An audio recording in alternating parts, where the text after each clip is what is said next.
se ajusten a tu perfil y en las que por tanto podrías ser contratado o contratada, pero también que cumplen tus expectativas a medio y largo plazo, es decir, empleos en los que podrías sentirte satisfecha y comprometida. Lo primero que tienes que hacer cuando veas una oferta es establecer un perfil de candidato o candidata ideal. Este se compone tanto de los requisitos que aparecen en la oferta como de aquellas aptitudes, cualidades y habilidades que crees que son importantes para desempeñar ese puesto en concreto. Si no lo especifica, puedes preguntarte: si yo fuera la persona entrevistadora, ¿qué cualidades buscaría y valoraría en la persona candidata? Como ya sabes, no para todos los trabajos se valoran los mismos aspectos, sino aquellos que son más relevantes para el correcto desempeño de las funciones del puesto. Por ejemplo, de un publicista se espera que sea una persona creativa, de un contable se espera rigor y de un comercial habilidades comunicativas.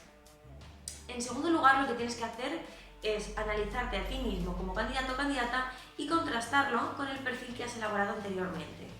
Tras esto, hazte la pregunta: ¿me veo capacitado o capacitada para desempeñar las funciones del puesto?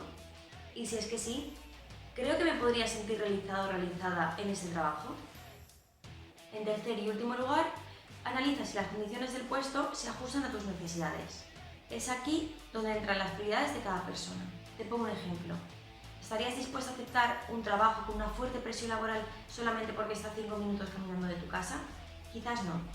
Por ello, te propongo que elabores un listado de cuáles son tus prioridades y enumeres en orden de importancia, incluyendo ítems como el salario, los horarios, la proximidad geográfica, la posibilidad de promoción interna o el ambiente de trabajo.